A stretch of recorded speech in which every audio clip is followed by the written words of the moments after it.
वमिन सय्यिआति अअमालिना मन यहदिहिल्लाहु फला मुज़िल्ल लहु वमन युज़लिलहु फला हादिय लहु वनशहदु अन ला इलाहा इल्लल्लाह वनशहदु अन्न सय्यिदिना व नबिय्यिना व सनदिना व शफीइना व मौलाना व मलजाना व अशरफना मुहम्मदन अब्दुहु व रसूलुहु। क़ाल अल्लाहु तबारक व तआला फ़िल क़ुरआनिल मजीद वल फ़ुरक़ानिल हमीद। अऊज़ु बिल्लाहि मिनश शैतानिर रजीम। बिस्मिल्लाहिर रहमानिर रहीम। वमा अर्सलनाका इल्ला रहमतल लिल आलमीन। सदक़ल्लाहुल अज़ीम व सदक़ रसूलुहुन नबियुल अमीनुल करीम व नहनु अला ज़ालिका लमिनश शाहिदीन वश्शाकिरीन वज़्ज़ाकिरीन वस्साबिरीन वल्हम्दुलिल्लाहि रब्बिल आलमीन। क़ाल अल्लाहु तबारक व तआला फ़ी शअनि हबीबिहिल मुस्तफ़ा व रसूलिहिल मुज्तबा सल्लल्लाहु तआला अलैहि वसल्लम। इन्नल्लाह व मलाइकतहु युसल्लूना अलन नबी या अय्युहल्लज़ीना आमनू सल्लू अलैहि व सल्लिमू तस्लीमा। अल्लाहुम्मा सल्लि अला सय्यिदिना शफ़ीइना मौलाना मुहम्मदिन कमा तुहिब्बु व तर्ज़ा बि अन तुसल्लि अलैहि सल्लल्लाहु तआला अलैहि वसल्लम। नबी और आले नबी पर फिर एक मरतबा आवाज़ बुलंद दुरूद पाक पढ़ें। अल्लाहुम्मा सल्लि अला सय्यिदिना शफ़ीइना मौलाना मुहम्मदिन मअदल जुदी वल करम मम्मअल इल्मि वल हिल्मि वल हिकम व आलिहि व अस्हाबिहि व बारिक व सल्लिम। सलातन व सलामन अलैका या रसूल अल्लाह। सलातन व सलामन अलैका या हबीब अल्लाह। सलातन व सलामन अलैका या नबी अल्लाह। सलातन व सलामन अलैका या क़ासिम रिज़्क़िल्लाह। सलातन व सलामन अलैका या नूरुम मिन नूरिल्लाह। सल्लल्लाहु तआला अलैका व अला आलिका व अस्हाबिका व अज़वाजिका व ज़ुर्रिय्यातिका व अहले बैतिका अजमईन। सुब्हान रब्बिका रब्बिल इज़्ज़ति अम्मा यसिफून व सलामुन अलल मुरसलीन वल्हम्दुलिल्लाहि रब्बिल आलमीन। अल्हम्दुलिल्लाह, तमाम तारीफ़ें उस ज़ात अक़दस के लिए हैं जो सारे आलमों का परवरदिगार है, जिसने सारी कायनात को पैदा फरमाया और सारी कायनात को रोज़ी दे रहा है और मैदान महशर का मालिक व मुख्तार है। यकीनन उस खुदाए रब्बे ज़ुल जलाल का बड़ा ही शुक्र एहसान अज़ीम है कि अल्लाह रब्बुल आलमीन ने हम और आपको अपनी तमाम पैदा करदा मखलूक़ात में इंसान बनाकर पैदा फरमाया और साथ ही साथ हमें अशरफुल मखलूक़ात के दर्जे से भी सरफराज फरमाया।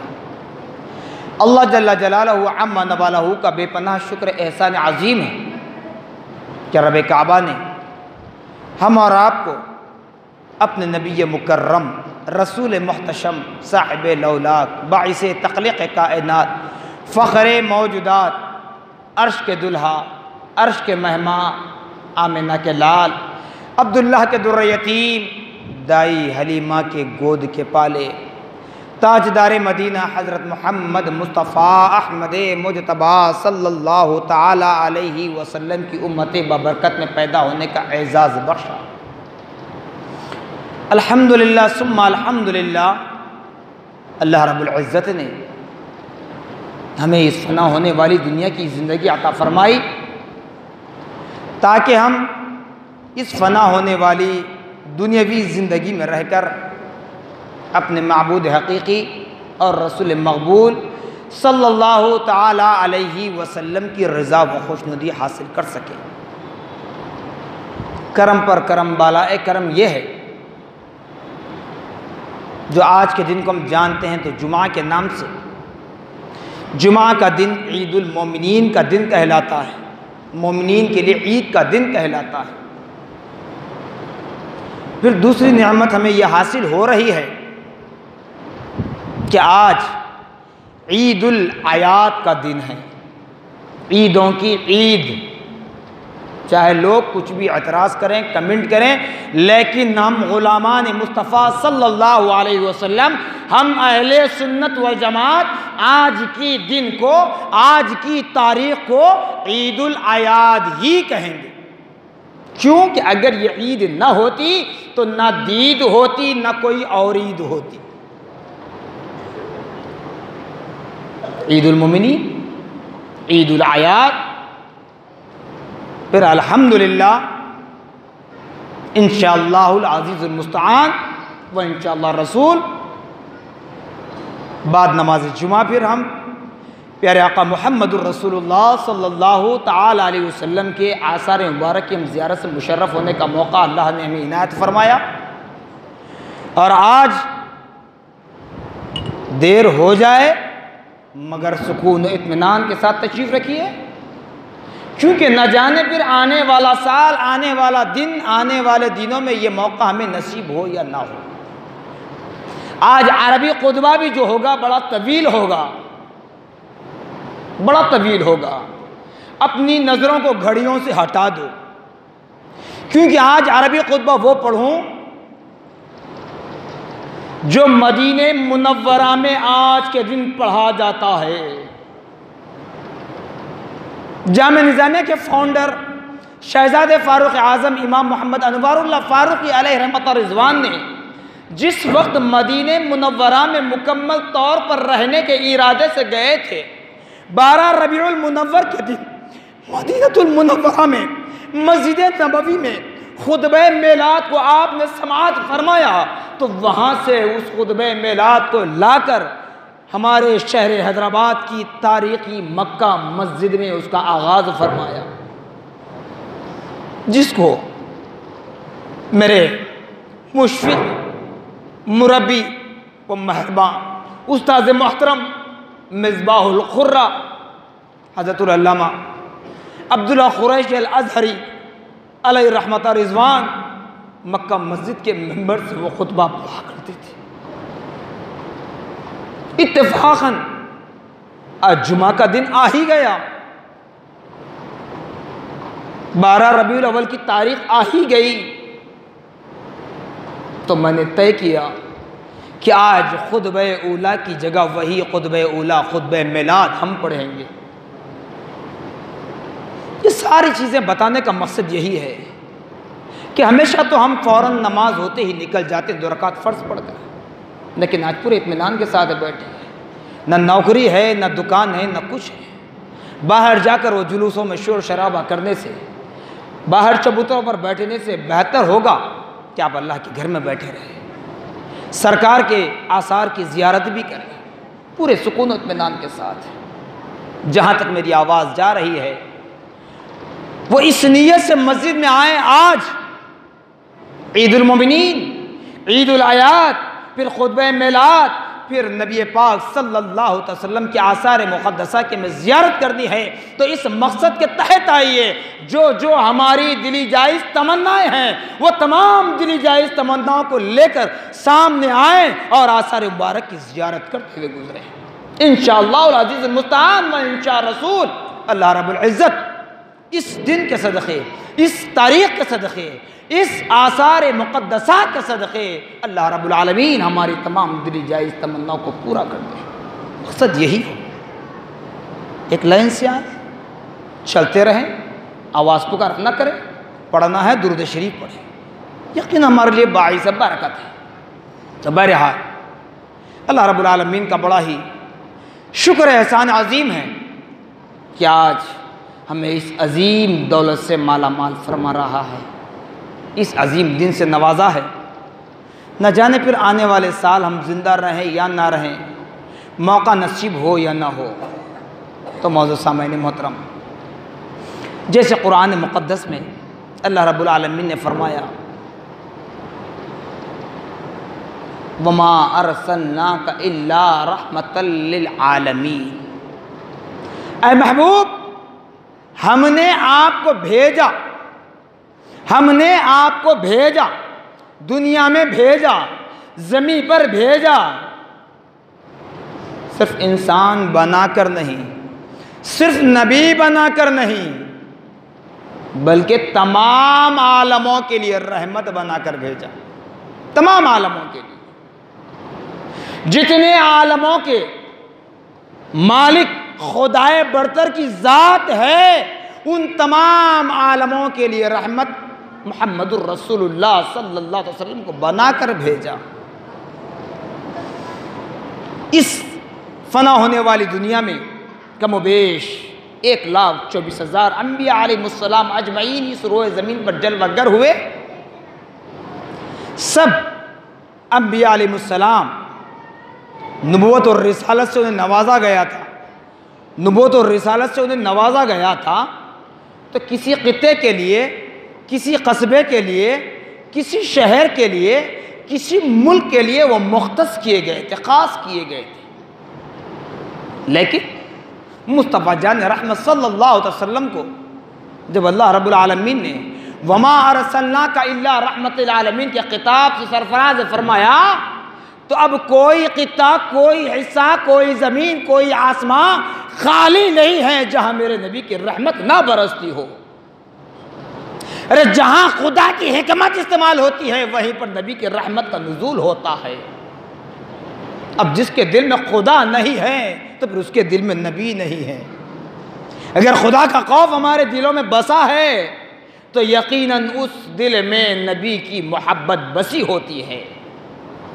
अब चाहे तुम मेलाद का इनकार करो, चाहे वसीले का इनकार करो, चाहे नबी के नूर होने का इनकार करो, चाहे नबी के आसारे मुक़द्दसा पर एतराज़ करो, मर्जी है आपकी, इख्तियार है, राइट्स हैं आपके, क्योंकि अल्लाह ने आपको ज़ुबान दिया है ना, हर किसी को ज़ुबान दिया है, तो उसी एतबार से इख्तियार है, इख्तियार है।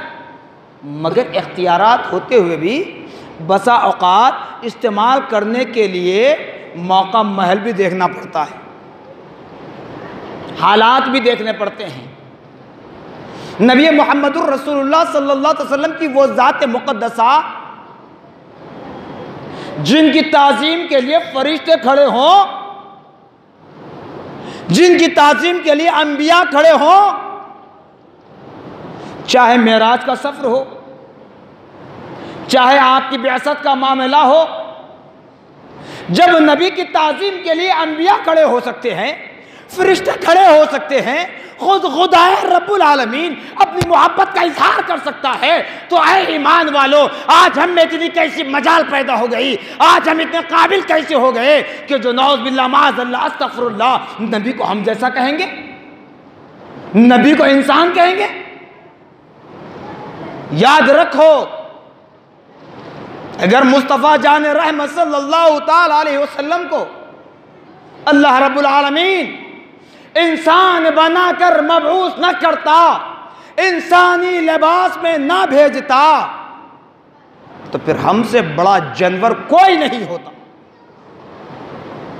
मुकम्मल तौर पर, कंप्लीटली तौर पर इस्लामी तौर और तरीक़े सिखाने के बाद भी आज हमारी ज़िंदगियाँ कैसी हैं? अगर वो नबी इंसानी बशर में ना आते तो पूरे उठने, बैठने, चलने फिरने, जी खिलवत और जलवत, माँ बाप, बीवी, ये तमाम हुकूक कौन बताते हैं, कौन सिखाते हैं? तभी तो अल्लाह रब्बुल आलमीन ने फरमाया मौलिम इंसानियत भी हैं। ये सारी चीज़ें हमें सिखाई और आज हमें के एतराज़ करने को पैदा हुए, इसीलिए खा रहे हैं नबी का सदका। याद रखिए, सारी दुनिया में चाहे वो कौन सी भी कंट्री क्यों ना हो, जिसके दिल से नबी की मोहब्बत निकल जाए वो दुनिया के जालिमों का शिकार बन जाता है, जुल्म का शिकार बन जाता है, जालिमों के मुंह का निवाला बन जाता है। और जिसके दिल में हुब्बे नबवी है, जिसके हाथों में नबी का दामन है, वो कामयाब था, कामयाब है, कामयाब रहेगा, खब्र में अंधेरी जिंदगी को रोशन कर लेगा, बस हुब्बे नबवी के सदक़े। नबी की मिलाद को हराम कहते हो? कौन है साहब आप? कितना पढ़े, कौन सी किताब पढ़े? तुम्हारी सारी किताबें अपनी जगह रख दीजिए, मासूमों से पूछते हैं ना, बुखारी में है, मुस्लिम में है, बुखारी में है, मुस्लिम में, मासूमों से पूछते हो, सवाल करते हो। बुखारी मुस्लिम को भी थोड़ी देर के लिए बाजू रख दीजिए, क्योंकि इस्लाम का मज़दर अव्वल कुरान है। हम मोमिन अल्लाह रब्बुल इज़्ज़त की ज़ात मुक़द्दसा को एकता जानते हैं। वो ज़ात मुक़द्दसा जो तमाम आलमों में अपनी वहदानियत का परचम लहराया है, वहीं पर अल्लाह रब्बुल आलमीन का कलाम कुरान मजीद जो कलाम लम यज़ल है, जिसको किसी में इतनी ताकत नहीं कि उसमें कमी ज़्यादती कर सके, लेकिन नबी मुहम्मदुर रसूलुल्लाह सल्लल्लाहु अलैहि वसल्लम की ज़ात मुक़द्दसा को हम खुदा से आगे नहीं ले जाते, फिर खुदा से जुदा भी नहीं करते। नबी की ज़ात खुदा के ज़ात से ज़्यादा नहीं है, नबी की ज़ात खुदा से जुदा भी नहीं है। तो नबी का कौल बुखारी हो कि मुस्लिम कुरान के बाद है। अब ये नादान कहते हैं मिलाद मनाना शिर्क है, बिदात है, हराम है। मैं पूछता हूं, क्या तुमने कुरान को पढ़ा है? अगर पढ़ लिया तो समझा है, नहीं समझा तो समझने की कोशिश कीजिए। पूछते ना, बुखारी में है, मुस्लिम में है। बुखारी शरीफ और मुस्लिम शरीफ तो क्या, मैंने बारहा कह दिया, एक मासूम बच्चा भी आकर अगर मेरे नबी के ताज़ीम में कोई अच्छी बात कह दे तो उसको मैं अपने सर का ताज बना लूंगा। बुखारी मुस्लिम तो अपनी जगह है, बुखारी मुस्लिम ये तो अपनी जगह है। अरे खुद खुदा का कलाम कुरान मजीद मेरे नबी का ओढ़ना बता रहा है, कुरान मेरे नबी का चलना बता रहा है, कुरान मेरे नबी के जुल्फ की कसम खाकर बता रहा है, कुरान मेरे नबी के चेहरे की कसम खाकर बता रहा है। वो याद नहीं आता। अगर नबी की मिल्लत से इनकार है, चीड़ है, तकलीफ है, चुभन है, तो आज फिर कह रहा हूं, अब तक कह रहा था, आज भी कहूंगा, अल्लाह के घर में मिंबरे रसूल के पास खड़े रहकर और जब दाएं जानिब पलटूं तो मेरे नबी के आसार रखे हुए हैं।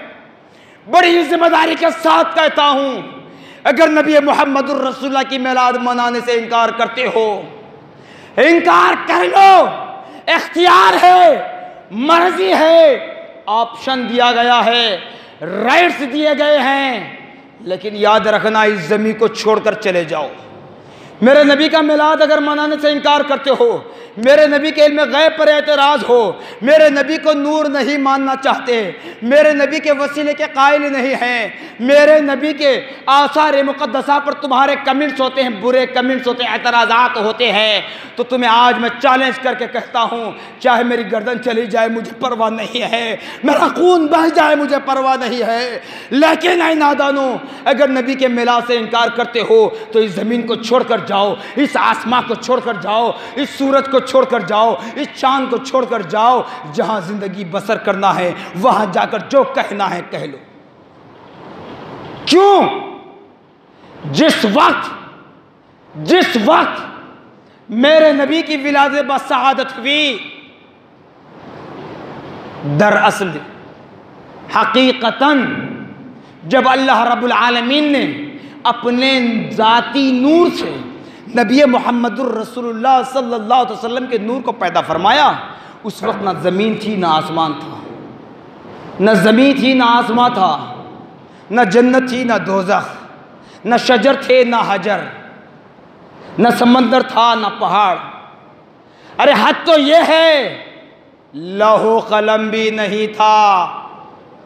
हद तो ये है कि लौह कलम भी नहीं था जिस पर सारी कायनात की तकदीर लिखी गई है। और हैरान करने वाली बात यह है, खुदा का अर्श भी नहीं था, खुदा का अर्श भी नहीं था। जब तक रब ने मेरे नबी के नूर को पैदा नहीं किया तब तक ना अर्श था, ना लौह था, ना कलम था। तब फिर तुम और हमारा वजूद ही क्या है? तुम और हम कौन? आज उस नबी की शान में बेअदबी करने के लिए पैदा हुए हैं। ये बने कैसे? तो रब ने फरमाया मैं अपने आप को जाहिर करना चाहता था, मैं मेरी एकतायत को बताना चाहता था, मैं मेरी कुदरत कामिला को बताना चाहता था, मैं राज के पर्दों को उठाना चाहता था, मैं अपनी रबूबियत को जाहिर करना चाहता था। इसलिए मेरे नूर से नबी के नूर को पैदा किया, नबी के नूर को पैदा किया। अब सुन लिए इतनी सारी बातें, उसके बाद आपसे कहते अरे आपके मौलाना जुमा में बहुत बोल रहे थे, अभी कुछ नहीं बोला। बोलते बोलते मेरी रूह कब्ज हो जाएगी तब भी मेरा बोलना खत्म नहीं होगा। बस चले खुदा का हुक्म हो तो कफन में रहकर भी नबी पर दुरूद पढ़ूंगा, कफन में रहकर भी नबी की मिलाद का जिक्र करूंगा। बस चले खुदा की कुदरत कामिला अगर मेरा साथ दे, खुदा की इजाजत हो तो खब्र में रहकर भी नबी की मिलाद का परचम लहराऊंगा। ये तो कुछ नहीं है। इसके बाद फिर एतराज करेंगे। आपके मौलाना कह रहे थे नबी जब सबसे पहले पैदा हुए तो फिर 63 साल की उम्र कैसे, 63 ईयर्स की एज कैसे? इसको समझने की जरूरत है। मैंने क्या कहा? नूर, नूर जाती नूर है खुदा का। उस नूर से अल्लाह ने अपने नबी के नूर को पैदा फरमाया, फिर उस नूर के हिस्से करके एक एक हिस्सा बनाता गया, बनाता गया, बनाता गया, दुनिया बनी, दुनिया बनी। उसके बाद आपका और हमारा वजूद बख्शा गया, आपका और हमारा वजूद आया। तो अब नबी मोहम्मदुर रसूलुल्लाह सल्लल्लाहु ताला अलैहि वसल्लम के अगर ख़ाइल नहीं है तो ज़मीन और आसमान छोड़ो और चले जाओ, कौन सी ज़मीन कौन सा आसमान है हम भी देखेंगे। क्योंकि जब नबी की बिआसत हो रही थी ज़मीन भी फरते मसरत में मचल रही थी। बताया जाता है कि ज़मीन फरते मसरत में आसमान से मुखातब थी कि आज मेरी पुश्त पर आमिना का लाल आ रहा है, आज मेरी पुश्त पर आमिना का लाल आ रहा है। तब आसमान ने कहा ऐ ज़मीन तू मचल रही है कि तेरी आगोश में तेरी पुश्त पर आमिना का लाल आ रहा है, लेकिन मैं उस मंजर को भी मुलाहिजा किया जब मेरे रब ने नबी के नूर को पैदा किया था। शजर व हजर भी थी, सब शाहिद हैं। इसके बाद भी इनकार करोगे? कहोगे पहले आए थे तो फिर आखिर में क्यों आए? 63 साल की जिंदगी कैसे, 63 ईयर्स कैसे? बता देता हूं, बता देता हूं। हुजूर मौलाई सय्यदी बानी जामे निज़ामी अलैहि रहमत रिज़वान जहां पर आपने नसर लिखी वहीं पर नज़म भी तहरीर फरमाई, और आपने ऐसे अशार लिखे बस 2 मिसरों में, सिर्फ 2 मिसरों में सैकड़ों नहीं हजारों सफ़हात का मुहासरा कर लिया। जैसे कहते हैं कि समंदर को कूजे में बसाना। ख्वाजा अजमेरी ने अपने गुलाम को भेजकर अना सागर के पानी को एक कासे में समो दिया था, तो वैसे ही इमाम अनवारुल्लाह फारूकी अलैहि रहमत रिज़वान ने भी दक्कन की सरजमी पर बहुक्मे नबी जब मदीने मुनव्वरा से आए तो आपने ऐसे आमाल के इख्तियार किया कि जहां समंदर आके कूजे में बसा जा रहा है। तारीफ फरमाते हैं पस वो नूरे पाके रब्बुल आलमी पैदा हुए, पस वो नूरे पाके रब्बुल आलमी पैदा हुए, मबदए कौनैन खत्मुल मुरसली पैदा हुए। नूरे पाके रब्बुल आलमीन आपने बतला दिया। ये नूर अपने मुंह से कहलवाया नूर नहीं है, जैसे हम अपनी झूठी इज्जत के लिए कहते हैं ना, मैं फलां हूं, मैं फलां हूं। नबी ने नहीं कहा, नबी ने कहा क्या, मैं खुदा का नूर हूं। तो बानी जामिया क्या फरमा रहे, पस वो नूरे पाके रब्बुल आलमी पैदा हुए, तमाम आलमों के परवरदिगार का नूर बनकर वो आए हैं। मबदए कौनैन खत्मुल मुरसली पैदा हुए, मबदए कौनैन कायनात की इब्तिदा, वालिद बुजुर्गवार हज़रत आदम अला नबीन अलैहिस्सलातु वस्सलाम से लेकर आज तक और कल सुबह क़यामत तक, मबदए कौनैन कायनात की इब्तिदा भी वही ज़ात नूर मुहम्मदी सल्लल्लाहु अलैहि वसल्लम खत्मुल मुरसली पैदा हुए। जब आप ज़ाहिर एतबार से इस रुए ज़मीन पर जलवागर हुए, हज़रत आमिना रज़ियल्लाहु अन्हा के शिकम मुबारका से तवल्लुद हुए, अंबिया व रसूल का सिलसिला ख़त्म कर दिया गया। अब इसके ऊपर कितनी किताबें हम पढ़ते हैं, कितना लिखते हैं, लेकिन अल्लाह वालों का मुकाम देखिए, बस एक से दो जुमलों के अंदर सारी चीज़ों को समेट लेते हैं। जान आलम क़िबला अहले यकीन पैदा हुए, जान आलम क़िबला अहले यकीन पैदा हुए, शुक्र इज़्ज़त रहमतुल लिल आलमी पैदा हुए। जान आलम सारे आलमों की जान है, जहाँ जहाँ खुदा की कुदरत काम करती है वहाँ वहाँ मुस्तफ़ा की रहमत काम करती है। जान आलम समझ में आ गया, लेकिन क़िबला अहले यकीन पैदा हुए, क़िबला अहले यकीन का मतलब क्या है? क़िबला अहले यकीन का मतलब क्या है? इसलिए मैंने कहा ना, मैं कोई बड़ा आलिम तो नहीं हूँ, लेकिन जामे निज़ामिया से जो इल्म की भीख मिली है, उस भीख का वास्ता हक गोई के लिए पीछे नहीं हटूंगा, चाहे कोई नाराज हो जाए, परवाह नहीं है। परवाह है तो खुदा उसके रसूल की रज़ा की परवाह है। क़िबला अहले यकीन का मतलब, हम नमाज पढ़ते हैं, क़िबले की तरफ मुंह करते हैं, अब कहते हैं ना, पूछते हैं मासूमों से, मिलाद मनाना कहाँ है, साहबा ने मनाया था क्या? अरे बाबा ये बताओ, मौलाना बड़े बड़े फतवे देते हैं आप, ये बताइए क़िबला कौन सा था, कौन सा है, बदला तो क्यों बदला, किसने बदलाया? बताओ, इसका जवाब दो, फिर पूछना मिलाद किसने मनाया। तुम साहबा के दौर की बात कर रहे हैं, हम तो वहां ले जाकर पहुंचाएंगे जहां अच्छे अच्छे आकर घुटने नहीं, सर के बल लेट जाएंगे, सर के बल लेट जाएंगे, झुकेंगे नहीं। वहां ले जाकर बिठाकर बताएंगे मिलाद किसने मनाई थी। बताऊंगा, जरूर बताऊंगा। क़िबला अहले यकीन पैदा हुए,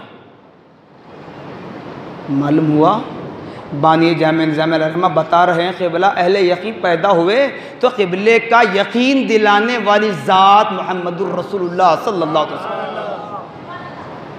क़िबला इधर था, क़िबला इस जानिब था।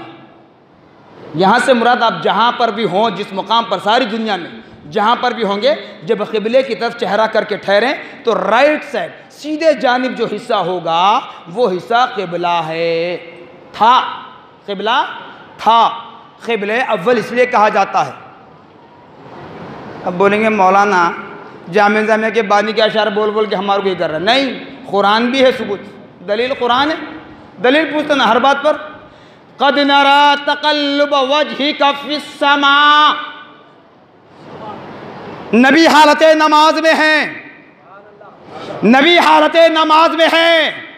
हालत नमाज में नबी बार बार अपनी नूरे नज़र को, अपनी आँखों को उठाकर आसमान की तरफ देखते जा रहे हैं, देखते जा रहे हैं। रब्बुल आलमीन ने फरमाया, ऐ हबीब हमने समझ लिया कि आप बार बार आसमान की तरफ जो निगाह उठाकर देख रहे हो, हमने समझ लिया है। ऐ नबी अगर क़िबला बदलना चाहते हो तो तुम्हें इख्तियार है कि क़िबला बदल लो, तुम्हें इख्तियार है क़िबला बदल लो। चाहे अब नबी इधर पलटें या इधर पलटें या इधर पलटें, जिस जानिब पलटें वही क़िबला होगा। लेकिन नबी ने इधर पलटा, हालत नमाज में पलटा। कब? हालत नमाज में। नमाज मुकम्मल करके दूसरी नमाज की नियत करते वक्त नहीं पलटा, हालत नमाज में पलटा। और यहाँ तक बतलाया जाता है सहाबा आपकी इत्तिबा में नमाज अदा कर रहे थे, सहाबा आपकी इत्तिबा में नमाज अदा कर रहे थे। तब सहाबा ने नबी को देखा, जैसे ही नबी ने किबले से अपना रुख फेर लिया है, तो देखने से मुराद आंख उठाकर नहीं देखा। जब कहते कहते किसी की आवाज़ में थोड़ी सी तब्दीली आती है तो मालूम होता है कि उसका चेहरा फिर गया है, उसका चेहरा फिर गया है। तो नबी हालत नमाज में क़िबला बदल लिए। जैसे आवाज़ के फिरने की सकत को सहाबा ने महसूस किया, उस वक्त सहाबा ने भी हालत नमाज में इत्तिबाए नबी में अपने क़िबले को बदल लिया। जान आलम क़िबला अहले यकीन पैदा हुए। शुक्र ईज़त, अरे खुदा का शुक्र अदा करो, खुदा का शुक्र अदा करो, वो रहमतुल लिल आलमीन बनकर पैदा हुए। वरना अगर वो नबी अपनी जुबान नबुव्वत से एक कलीमा भी अदा करते, खुदा का अर्श कांपने लग जाता और फिलफौर खुदा नबी की बात को तस्लीम करता। शुक्र इज़्ज़त क्यों कहा बानी जामिया ने? इसलिए शुक्र करो, नबी बदुआ देने के लिए नहीं आए, रहमत बनकर आए, रहमत बनकर आए। तो आइए फिर उस जानिब आता हूँ, वक्त हो रहा है, फिर आप बेचैनी का इंतज़ार न करें। पहले आए थे तो आखिर में कैसे आए, वही बात चल रही थी ना। हज़रत आदम अला नबीना अलैहिस्सलातु वस्सलाम का जब मुजस्सिमा बना, स्टैचू, किसने बनाया? रब ने। लेकिन रब ने फरिश्तों के ज़रिए बनवाया, रब ने फरिश्तों के ज़रिए बनवाया। जब वो मुजस्सिमा कंप्लीट हुआ, तकमील को पाया, फरिश्तों ने अल्लाह के हुजूर में अर्ज़ की, मौला तेरे हुक्म पर हमने ये मुजस्सिमा तो बना दिया है। मनगढ़ंत बात कहानी नहीं, लीजिए कुरान शरीफ। वइज़ क़ुल्ना लिल मलाइकति इसजुदू लिआदम फसजदू, जब फरिश्तों को कहा अल्लाह ने, ऐ फरिश्तों काम हो गया, अब सजदा करो, अब सजदा करो। बनाने का हुक्म भी रब ने दिया, बनाने का हुक्म भी रब ने दिया। अब आदम अलैहिस्सलाम के उस मुजस्सिमे को सजदा करवा रहा है खुदा, करने वाले फरिश्ते। आप और हम नहीं थे, हुज्जती, दलील दलील दलील पूछने वाले, जो दलील पूछते पूछते दलील होते जा रहे और होते रहेंगे। फरिश्तों ने हद तो ये कि ये भी नहीं कहा, मौला, आज जैसे नादान कहते फिर रहे नहीं, बाजारों में, गली कूचों में, चार दीवारी के अंदर कैमरे के सामने बैठ गए, क्लिप बना दिए, डाल दिए सोशल मीडिया पर। फरिश्तों ने ये नहीं कहा, मौला इस मुजस्सिमे को तो हमने अपने हाथों से बनाया है, मौला इस मुजस्सिमे को तो हमने अपने हाथों से बनाया है, इसकी हकीकत हमें मालूम है, इसकी असलियत हमें मालूम है, पानी और मिट्टी से ही तो हमने बनाया है। मौला इतना सब कुछ करने के बाद फिर हम इस पुतले के सामने सजदा करें? फरिश्तों ने नहीं कहा, क्योंकि खुदा के हुक्म की फरमा बरदारी करना है। फरिश्ते सजदा रेज हो गए, सजदा रेज हो गए। हुक्म आया, वइज़ क़ुल्ना लिल मलाइकति इसजुदू लिआदम फसजदू, सारे फरिश्ते उस आदम के मुजस्सिमे पर सजदा रेज हो गए। रुका कौन? इल्ला इब्लीस, इब्लीस ने मना किया, कहा कि मैं आग से बनाया गया हूँ, वो पानी और मिट्टी से बनाया गया है। आग पानी और मिट्टी से कई गुना ज़्यादा अफजल तरीन होता है, तो मैं आला होके अदना के सामने क्यों झुकूँ? अभी मुफ्ती साहिबान बैठकर जो फतवा देते हैं ना, नौज़ुबिल्लाह, मिलाद को हराम कहते हैं। अब उनको बताइए, इब्लीस ने कभी खुदा होने का दावा नहीं किया, इब्लीस ने कभी नबी होने का दावा नहीं किया, इब्लीस ने कभी कोई और मुकाम का दावा नहीं किया। इब्लीस क्या था? फरिश्तों का टीचर था, फरिश्तों को पढ़ाता था। दीवार को जैसे हम टेक लगाकर बैठते हैं, इस तरह इब्लीस अर्श इलाही को टेक लगाकर बैठता। 60-100 साल इबादत किया, 60-100 साल, मगर हुआ क्या? तकब्बुर, अनानियत आई, हज़रत आदम को सजदा करने से मुंह फेर लिया तो आज तक जलील हो रहा है। अल्लाह ने तभी धुतकार दिया और आज तक जलील हो रहा है, क़यामत तक भी जलील होता रहेगा। तो अब मेलाद का इनकार करना, नबी के वसीले का इनकार करना, नबी के नूर होने का इनकार करना, नबी के इल्म गैब का इनकार करना, नबी के आसार मुक़द्दसा पर एतराज़ात करना, ये फिर क्या है? ये उसी की नस्ल है, उसी नस्ल की बोली है। इसीलिए नबी ने क्या फरमाया, शैतान हर शख्स के भेष को इख्तियार कर सकता है, औलिया, शुहदा, सहाबा सब के भेष को इख्तियार कर सकता है, लेकिन अल्लाह ने मुझे ऐसा पाक और साफ बनाया है कि जिंदगी सारी रहती दुनिया तक वो मेरे जिस्म का तो क्या, मेरे नाखून, मेरे बाल के बराबर का साया भी इख्तियार नहीं कर सकता। नबी ने, अल्लाह ने मुझे ऐसा बनाया है। अब इसके बाद भी इनकार करोगे तो भी बता देता हूँ। हज़रत आदम अलैहिस्सलाम को जब सजदा किया गया, अल्लाह ने फरमाया, ऐ फरिश्तों, इस मुजस्सिमे के अंदर रूह डाली जाए, रूह फूंकी जाए। फरिश्तों ने बहुक्म खुदावंदी रूह फूंक दी, रूह अंदर गई, फ़ौरन बाहर निकल कर आ गई, फ़ौरन बाहर आ गई। कहने लगी, कहाँ भेज रहे हो जनाब, मुझे कहाँ भेज रहे हो? जहाँ बिल्कुल अंधेरा ही अंधेरा नज़र आ रहा है, कुछ उजाला नज़र नहीं आता, मैं रह नहीं सकती। फरिश्ते बड़े ताज्जुब में हो गए, रब की बारगाह में कहने लगे, लाहल आलमीन, हमने तेरे हुक्म की तो फरमाबरदारी की है, लेकिन रूह बाहर आकर अपनी ज़ुबान हाल से कह रही है कि उस अंधेरी कोठरी के अंदर मैं कैसे रहूँ। अब थोड़ी देर के लिए लाइट हमारी बंद हो जाए, अभी तो दिन का उजाला है, फ़ैन रुक जाता है, हम कितने वहशत में आ जाते हैं ना, कितनी तकलीफ़ होती है। अब मौज़िन साहब फ़ैन खोलना भूल गए तो उनके ऊपर तन जाते हैं, मौज़िन साहब फ़ैन डालो, तो खबर में क्या करोगे? तो ये मिलाद वही है, ये ज़िक्र रसूल वही है जो तुम्हारी अंधेरी कब्रों में उजाला करने वाला है। जब रूह बाहर आई तो अल्लाह पाक ने फरमाया फरिश्तों से, ज़रा रुक जाओ, ज़रा रुक जाओ। जब अल्लाह ने अपने दस्ते गैब को हज़रत आदम नबीन अलैहिस्सलाम की पुश्त पर रखा और फरिश्तों से कहा, दोबारा रूह फूंक दी जाए। फरिश्तों ने दोबारा रूह फूंक दिया। अब रूह अंदर ऐसी चली गई कि बाहर आने के लिए तैयार नहीं। उस वक्त तक, जब तक कि मलकुल मौत ना आए, जब तक मलकुल मौत ना आए तब तक रूह बाहर आने के लिए तैयार नहीं है। रूह अब अंदर चली गई। क्यों साहब, क्या था उस दस्ते गैब में? क्या था? कुछ नहीं था, वो नूर, नूर मोहम्मदी सल्लल्लाहु अलैहि वसल्लम था। वो नूर, नूर मोहम्मदी था। आदम की पुश्त में रखा तो रूह अंदर चली गई और एक कायनात को वजूद बख्शा गया। वो नूर हजरत नूह की पुश्त में था, आपकी कश्ती जूद ये पहाड़ पर आई। वो नूर हजरत इब्राहिम की पुश्त में था, आग जला न सकी। वो नूर हजरत इस्माइल की पुश्त में था, छुरी ने गला काट न सका। वो नूर मूसा की पुश्त में था, फिरौन ने पीछा छोड़ दिया बल्कि गर्क हुआ। गर्क होते वक्त नारा बुलंद किया, आमन्तु बि रब्बी मूसा व हारून। कुरान में है। अभी कोई हदीस पेश नहीं करा मेरे भाई, क्योंकि हदीस का इनकार करके गुनाहगार क्यों होते? अगर कुरान का इनकार करना है तो कैफर किरदार तक तो पहुंच जाओ, एक रिजल्ट कोई मिल जाना ना।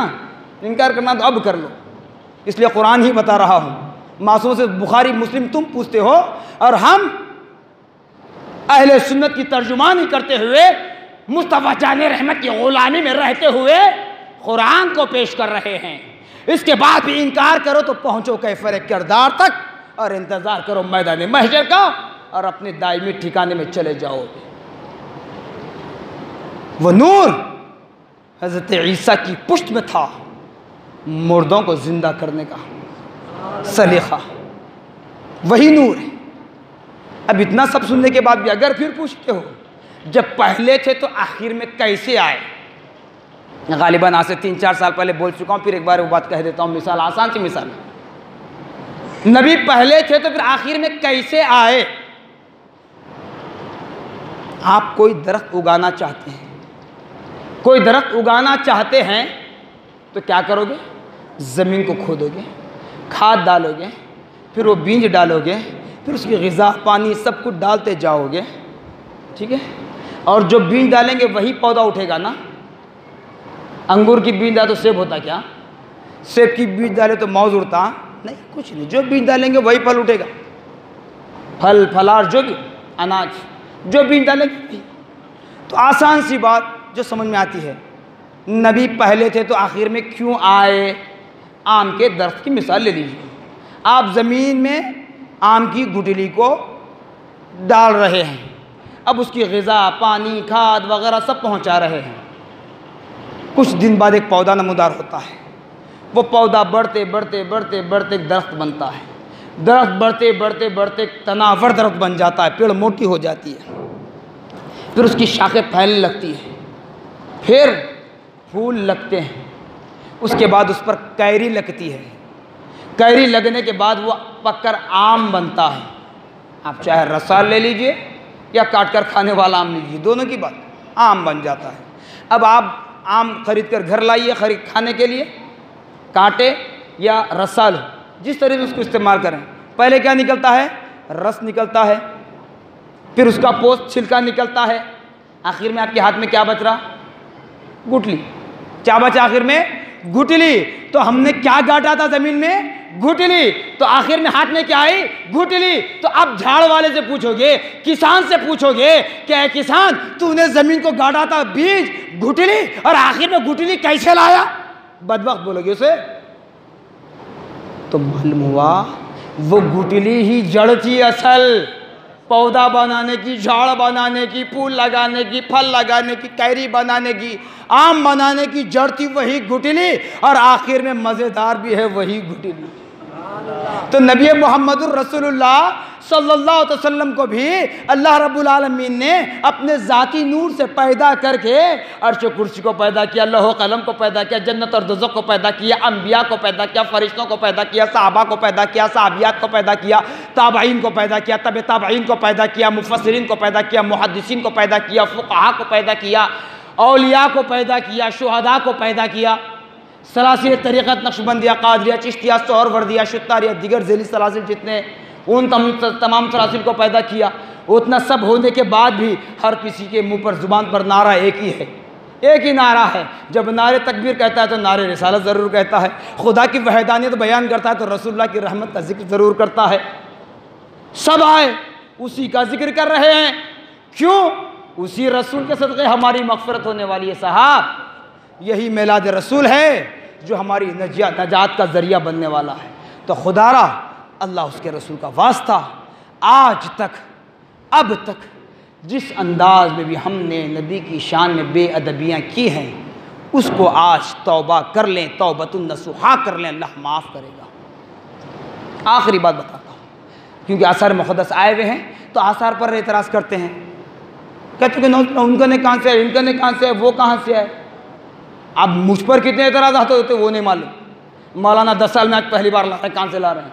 अल्हम्दुलिल्लाह, अल्लाह का एहसान है, वलीउल्लाह की बारगाह से आ रहे हैं। सज्जादा नशीन के सामने मैंने जब दरख्वास्त की, अल्फाज उनके कि आज तक मैंने अपनी खानखा से बाहर इस आसार मुक़द्दसा को नहीं निकाला, तब के मेरे मुरीदीन कितना कहते मैं नहीं निकाला, लेकिन मौलाना जब आप कहते हैं तो मैं बड़ी खुशी के साथ आपके हवाले करता हूँ।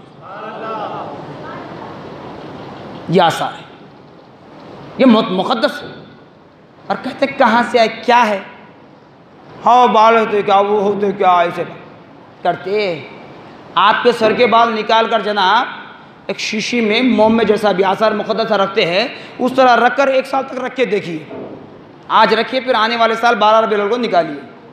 अगर सही सालिम हैं, उन बालों से और भी शाखें फूट रही हैं, तरोताज़ा हैं, खुशबू महकाते हैं, तो मैं तुम्हारा गुलाम बन जाऊंगा, मेरी नस्लों को तुम्हारा गुलाम बना दूंगा। बताओ, अरे तुम्हारी माँ खाना पका रही है, अगर खाने में बाल आ जाए तो माँ पर गाली गलौज करते हो ना। वो माँ जिसके कदमों तले जन्नत बताई गई, उस माँ का बाल अगर खाने में आ जाए, तुम्हारी शरीक हयात का बाल खाने में आ जाए, गज़बनाक हो जाते हैं, गाली गलौज करते हैं, ना जाने क्या क्या करते हैं। लेकिन नबी के आसार हैं, यकीनन नबी के आसार हैं। कहाँ से आए, कैसे आए, तो फिर सहाबा की ज़िंदगियों को पढ़िए, मालूम होगा। नबी पाक सल्लल्लाहु ताला अलैहि वसल्लम जब अपने सर पर हलक करवाते, बाल निकलवाते, तो सहाबा एक बाल को भी नीचे गिरने ना देते, उसको उठा लेते। अरे बाल तो अपनी जगह है। जब मेरे नबी पाक सल्लल्लाहु अलैहि वसल्लम वुज़ू फरमाते, मुंह धोने के लिए बैठते, कुल्ली करते, मुंह में से गिरने वाले पानी को नीचे ज़मीन पर जाने ना देते। नाक साफ करते तो उसको भी साहबा ज़मीन पर गिरने ना देते। यहाँ तक कि ज़मीन चीख पुकार कर कहती कि ऐ नबी के आशिक हो, ऐ नबी के दीवानों, कभी तो मुझे भी मौका दो ताकि मैं नबी के लुआब दहन को अपने सीने में पेवस्त कर लूँ। ज़मीन चीख कर पुकार कर कहती। ये साहबा का अमल था। पूछते उन साहबा की बात, अरे यहाँ तक, ये तो आसार मुक़द्दसा हैं, यहाँ तक जब नबी हाजत से फारिग होते वो भी ज़मीन पर साहबा जाने ना देते। ये कोई समझता नहीं, ये कोई किसी के बस में समझ में आने वाली बात नहीं है। लेकिन इस बात को जहन में रख लें, समझ में आएगा खबर में, समझ में आएगा मैदान महशर में। समझेगा इस वक्त कोई नहीं, बस यही ताना देंगे मौलाना क्या क्या बोल देते नहीं मालूम। मगर हर चीज़ कुरान से दे रहा हूँ साहब, कुरान पूरा मुकम्मल पढ़िए तो मालूम होगा कुरान क्या है। कुरान मेरे नबी की ज़िंदगी को, हयात तैयबा को बयान कर रहा है। तो खुदारा नबी पाक सल्लल्लाहु अलैहि वसल्लम के आसार पर भी एतराज़ न करें। अल्हम्दुलिल्लाह आज हमें ज़ियारत का मौका मिल रहा है। आपसे मौदबाना इल्तिमास करता हूँ कि बस लाइन बना कर आएँ, ज़ियारत करते जाएँ और इस बात को अच्छी तरह ज़हन में बिठा लें, कोई चंदा मांगने, कोई नजराना लेने के लिए मैं तुम्हारे पास ये आसार मुक़द्दसा नहीं लाया हूँ। अल्लाह उसका रसूल हाज़िर हो ना।